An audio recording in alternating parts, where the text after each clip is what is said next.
NCERT वर्ग 10 chapter 8.1। इसमें हम लोगों को मान जानना पड़ता है 0 डिग्री, उसके बाद 30 डिग्री, 45, 60 और 90 डिग्री। पूरा चैप्टर इसी 5 मानों पर निर्धारित है। तो ये मान के विषय में जानेंगे, उसके बाद जो है आगे देखते हैं। तो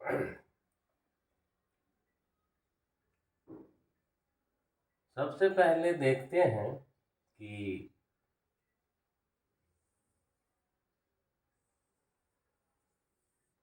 ये एक वृत्त है जिसका केंद्र O है और ये इनकी त्रिज्या 8 cm का खींचना है एक वृत्त, और 8 cm का एक वृत्त खींचा।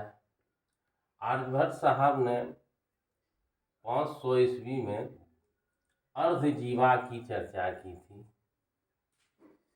अर्धजीवा आर्यभट्टियम पुस्तक में, और इसी को बोला था साइन। पहली उत्पत्ति त्रिकोणमिति में साइन का ही हुआ था। उसके बहुत सालों बाद जो है कॉस की हुई थी, उसके बाद टेन की, उसके बाद इसके विपरीत जो होते हैं वो हुए थे। तो यहाँ पे हमने OA जो 8 cm का वृत्त खींचा, और यहाँ पे त्रिभुज का निर्माण नहीं हो रहा है। यहाँ पे जो है ये साइन अभी तक नहीं आया। अगर यहाँ sine 0 degree, 30 degree, 45 degree, 60 degree और 90 डिग्री की बात करेंगे इस केंद्र पर, तो यहाँ पर लंब जो होता है उसकी उत्पत्ति नहीं हुई है, उसका माप 0 होगा। अगर आधार की बात करें और कर्ण की बात करें, दोनों का जो मान है वह 8 cm है। इस स्थिति में जब यहाँ 0 डिग्री का कोण बनता है तो वहाँ पे लंब जो होता है वह गायब रहता है। यहाँ आधार और कर्ण जो है वह 8 cm है। तो जब साइन आता है 0 डिग्री के साथ तो इसका लंब बटा कर्ण होता है, और लंब का मान 0 है और ये 8 है, 0। तो साइन का मान जो है किसी भी कोण के लिए 0 का मान 0 डिग्री है। उसके बाद 30 डिग्री का यहाँ चांद से मापते हैं, और यहाँ से लंब डालते हैं। अब जो है यह 30 डिग्री अगर लेते हैं, अब यही जो है अर्धजीवा है, ये पूरा जीवा इधर हो जाएगा, इसी को अर्धजीवा बोला है। और यही जो है हमारा लंब होता है, लंब और अर्धजीवा। जब 30 डिग्री आया तो इसका जो माप होता है AB का जो माप होता है यह हमारा 4 cm आता है। AB का मान 4 cm, और ये जो है हमारा कर्ण, ये यहाँ से यहाँ त्रिज्या, ये भी यहाँ से यहाँ त्रिज्या, ये 8 cm आता है। तो फिर साइन 30 का अगर मान रखते हैं तो यही लंब बटा कर्ण आएगा, और 4/8 करेंगे तो कट कर के हमें आधा मान प्राप्त होगा। तो इसका मान हमें आधा होगा। ये 30 डिग्री जब भी बनाते हैं तो लंब देखिए, यहाँ पे जो अर्धजीवा जो है 1 डिग्री 2 डिग्री इस तरह से बढ़ते जा रहा है। ये लंब की लंबाई बढ़ते जाती है और आधार जो है वह सिकुड़ते जाता है। तो ये 30 डिग्री का हुआ। अब चलते हैं 45 डिग्री का देखते हैं।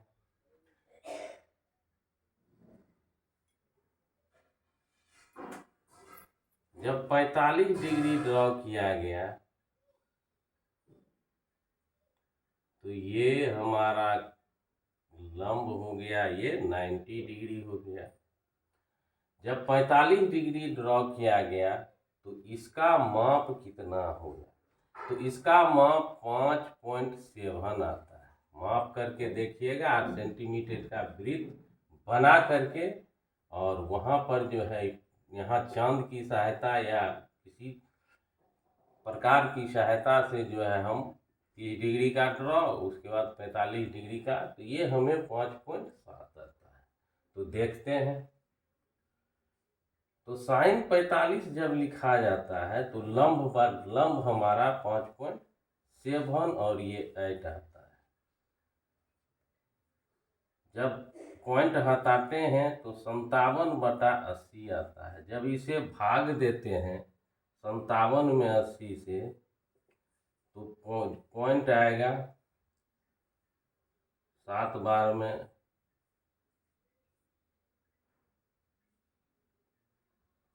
0.7 और बादबाकी निकालने की जरूरत नहीं है।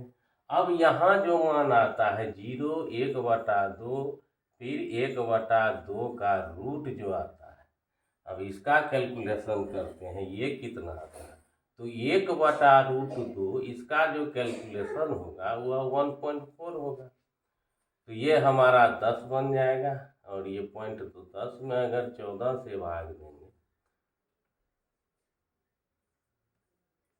तो ये हमें 0.7, और यहाँ भी हमें 0.7 आता है। इसका मतलब है यह मान जो है हमें 1.4 होना चाहिए, और उसी को क्या किया, कन्वर्ट कर दिया गया √2 में, इसे कन्वर्ट कर दिया गया। अब 60 में चलते हैं। ये 45 का हो गया। यह कहने का मतलब है 57/80 और 10/14 और 1/√2, इसी का कन्वर्ट मान किया गया है √2 के रूप में, और इस तरह से हमें 45 का मान प्राप्त होता है। इसे आप भी ड्रॉ करके बना सकते हैं। अब 60 के देखते हैं। 60 के लिए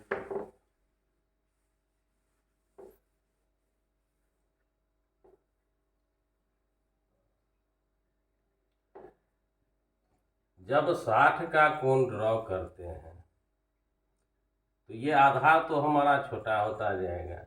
ये 60 डिग्री का कोण बनाया, और ये नाम ले लीजिए, कोई दिक्कत नहीं। ओ है तो यहाँ बी है, यहाँ सी ले लेते हैं।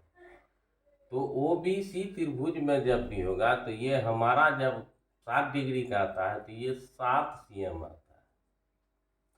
तो यहाँ पे जो है हमें साइन 60 जो मान देगा वह देगा BC/OC,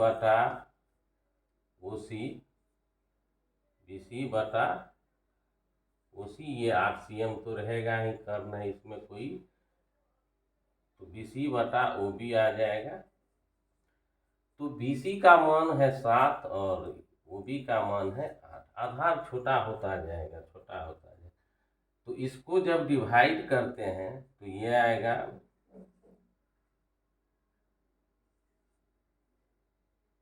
इतना आएगा, या और कटेगा तो काट सकते हैं 64। उसके बाद यहाँ जो मान आता है वह आता है √3/2। अब √3 का मान होता है 1.7/2, इसको काटेंगे तो 8.5 आएगा, और यहाँ 0.8 आएगा, और यहाँ भी हमें आएगा 0.8। ये मान √3/2, ये और ये तीनों का मान एक दूसरे के सिमिलर है, तो कहने का मतलब है ये √3/2 इसको जो है बदल करके लिख दिया गया। उसके बाद 90 की बात करते हैं तो ये लंब जो है बढ़ते बढ़ते बढ़ते हमें यहाँ पे दोनों आ गया। लंब और कर्ण दोनों एक सीध में अब आ गया। ये 90 डिग्री, ये आधार मेरा पूर्णतः गायब हो जाता। अब यहाँ पे हमें प्राप्त होगा 90 के लिए, ये हमें लंब और कर्ण जो होगा वह बराबर होगा, यानी अर्धजीवा जो है और कर्ण दोनों क्या हो गया, बराबर हो गया। तो साइन यहाँ अगर 90 है तो साइन 90, तो लंब हमारा 8 cm और आधा कर्ण भी हमारा 8 cm, दोनों कट करके हमें 1 देगा।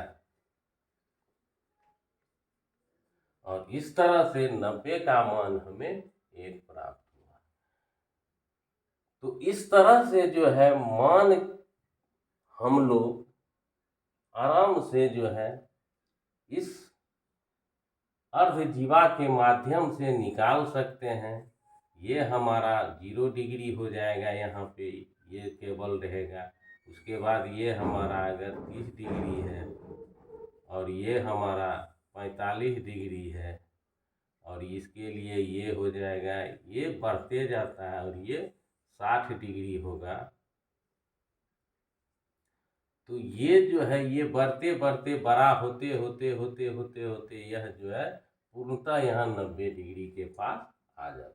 यानी ये आधार मेरा छोटा होते जाता है, कोण बढ़ते जाता है। और तो इसीलिए साइन का मान जो है, ये लंब जो है अर्धजीवा जो है बढ़ते रहता है, इसीलिए इसका मान जो है 0 से बढ़ करके 1 तक आता है। और एक विशेष परिस्थिति में आता है, जो ये विशेष परिस्थिति है जब लंब और कर्ण बराबर, अन्यथा साइन का मान 0 से छोटा होता है, लेकिन विशेष परिस्थिति में 1 होता है। उसी तरह कॉस का भी मान 1 से छोटा होता है, परंतु विशेष परिस्थिति में जो है 1 मान आता है। तो इस तरह से जो है हम इसका मान को निकाल करके बना सकते हैं आराम से, इसमें कोई समस्या नहीं होगा। आप अपने से 8 सेंटी किसी भी त्रिज्या का लीजिए, जिस 5, 6, 4, 2, 1 जो जितना त्रिज्या बन सके, जिसमें आराम से आप काम कर सके उसके लिए। अब देखिए ये साइन प्राप्त हो गया, तो साइन के लिए मान अगर लिखना है तो सीधी सी बात है, मान लिखने के लिए ये तो निकाल लेना है। उसके बाद मान जो है 0 का 0 होता है और यहाँ पे आधा होता है, यानी 0, 1, 2, फिर 1, 2 लिख सकते हैं, फिर 3, 2 लिख सकते हैं, फिर 1 लिख सकते हैं। तो 45 इसमें √2 है तो यहाँ √3 है, ऐसे लिख सकते। अब कॉस की बारी आती है तो कॉस में जो है ये 1 हो जाएगा, ये उल्टा चलते हैं और ये 1/√2 हो जाएगा, ये आधा हो जाएगा, ये 0 हो जाएगा। अब इससे इसमें भाग दिया गया तो 10 का निर्माण हुआ। तो 0/1 अगर करेंगे, 0/1 तो हमें 0 प्राप्त होगा। 1 इसमें भाग देंगे तो 2 2 कट जाएगा, तो ये हमें 1/√3 आएगा। और ये भाग देंगे बराबर है तो 1 आएगा, इसमें 2 2 कट जाएगा, √3 बचेगा। और 1/0 जो होता है इसको बोलते हैं अपरिभाषित अनंत, अपरिभाषित अनंत या परिभाषित नहीं। तो इसी का विपरीत कर दिया गया, साइन को कोसेक बना दिया गया। तो इसका मान होता है 0/1, तो उलट गया तो 1/0, ये भी अपरिभाषित हो गया। फिर इसको उलट दिया 2/1, 2 हो गया। इसको उलट दिया √2, इसको उलट दिया 2/√3 और इसको उलट दिया गया तो 1/1, 1 ही होगा। फिर इसको सेक बना दिया, इसको 1/1 1 ही होगा। फिर इसको उलट दिया, 2/√3 आया। इसको उलट दिया, √2 आया और 2/1 हो गया तो 2। और इसका मान है 0/1 तो 1/0 यानी अपरिभाषित। अपरिभाषित। उसके बाद 10 को पलट दिया कॉट में, कॉट, तो इसको भी 0/1 है तो 1/0 हो जाएगा, ये वो परिभाषित हो जाएगा। या इसी को बोलते हैं परिभाषित नहीं। नहीं मतलब ओ लग जाता है। उसके बाद जो है यहाँ पे √3/1 है तो √3/1 √3 हो जाएगा, 1/1 1 हो जाएगा, फिर 1/1 √3 हो जाएगा और ये पुनः 0/1 हो जाएगा तो 0 हो जाएगा।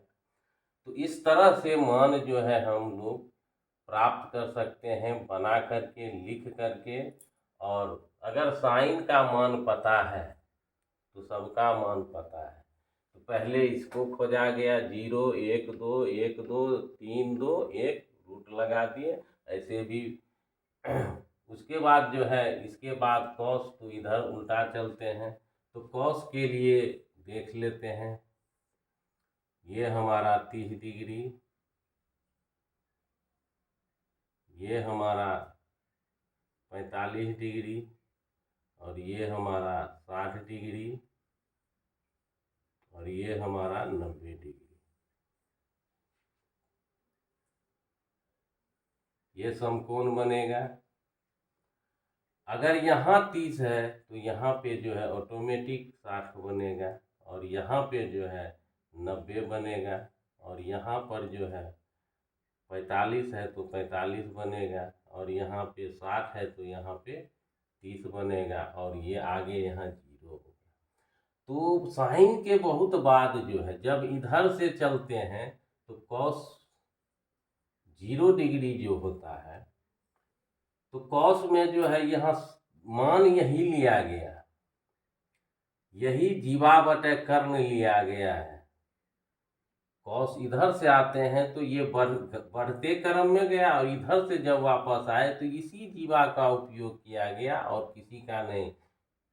क्योंकि अगर ये लेते हैं तो ये हमारा लंब हो जाता है, लेकिन ये संलग्न भुया हो जाता है। तो इधर से भी चलते हैं तो यही इतना बटे कर्ण होता है और इधर से वापस आते हैं तो इतना बटे कर्ण होता है।